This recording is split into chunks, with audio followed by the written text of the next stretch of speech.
Hello, welcome to the E&F section of the National 5 video tutorials. Today we're going to be looking at rationalizing fractions. Before you understand how to rationalize a fraction, it's important to understand what equivalent fractions are. Here I have 3 equivalent fractions to 1/2 on the left, and I have 3 equivalent fractions to 2/5 on the right. To find the first equivalent fraction to 1/2, all I've done is multiplied the top of the fraction by 5 and the bottom of the fraction by 5. For the second fraction, I've multiplied the top of the fraction by 4 and the bottom of the fraction by 4. And for the last one, I've multiplied the top half of the fraction by 35 and the bottom half of the fraction by 35. These all create equivalent fractions because I've multiplied the top and bottom by the same amount. These fractions are the same size as 1/2, but have been split up differently.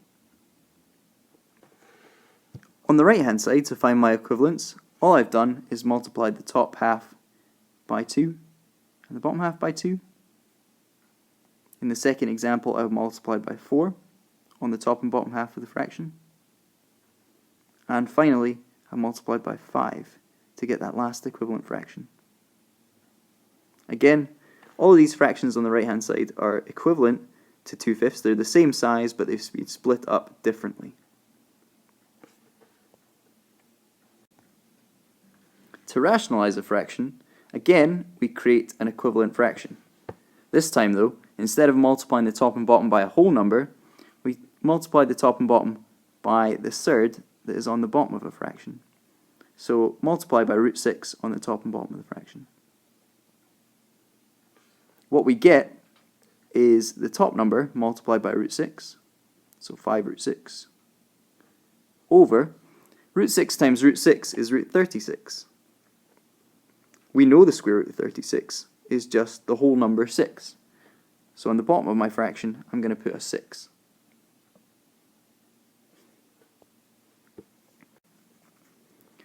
Let's see if you can use that previous example to have a go at these 4 rationalizing questions.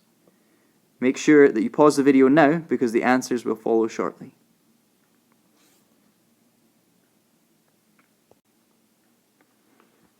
So here we are. The first question, its answer is 5√6 over 6. The second question, 7√3 over 3.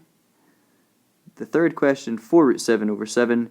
And the last question, 6√5 over 5.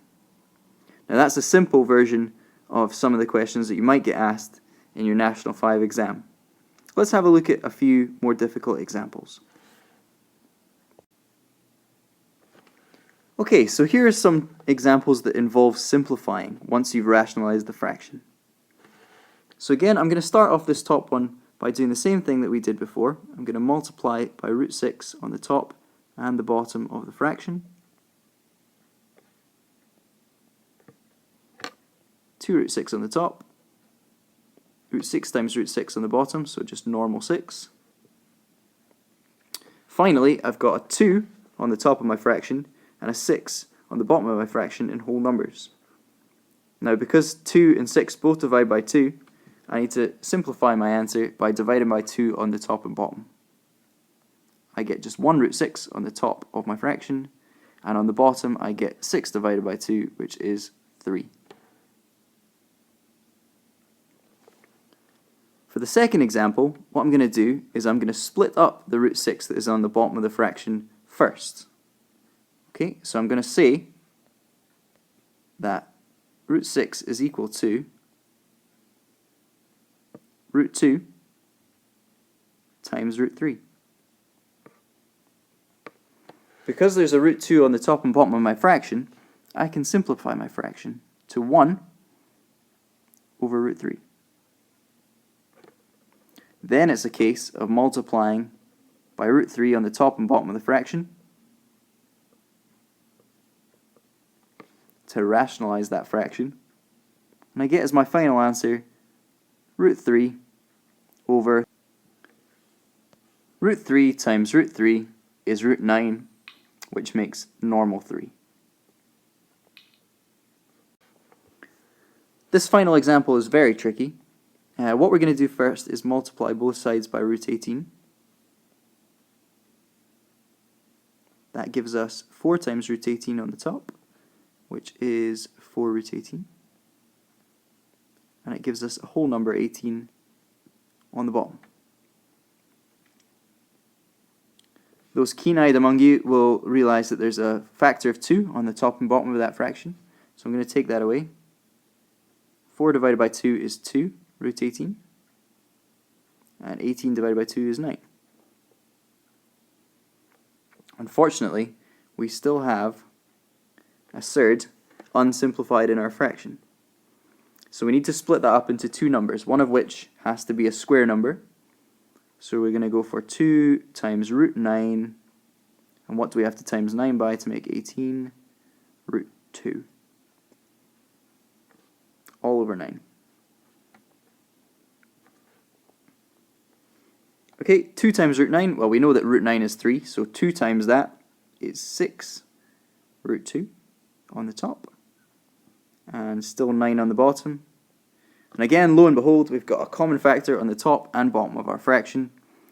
6 divides by 3 and 9 divides by 3. So we finally, we end up with 2 root 2 on the top and 3 on the bottom. 2 root 2 over 3 is your final answer for that one. Here are 4 examples for you to have a go at. Make sure that you simplify your answers after you rationalize the fractions. Okay, pause the video now, and the answers will be revealed shortly. So here you go, your answers to question number 1 is 3 root 10 over 5. Your answer to number 2 is root 5 over 5. Your answer to number 3 is 7 root 2 over 4. And your answer to number 4 is root 15 over 6. If you didn't get that, make sure that you consult a maths teacher for some help and advice. Finally, if you'd like to do a little bit more on rationalizing fractions, there are some further examples in the National 5 past papers. Make sure you go to the SQA website and they're downloadable for free. If you'd like any help with rationalizing fractions, make sure that you come and see a maths teacher or you attend a supported study session which is after school on Tuesday or Wednesday. Thanks for listening.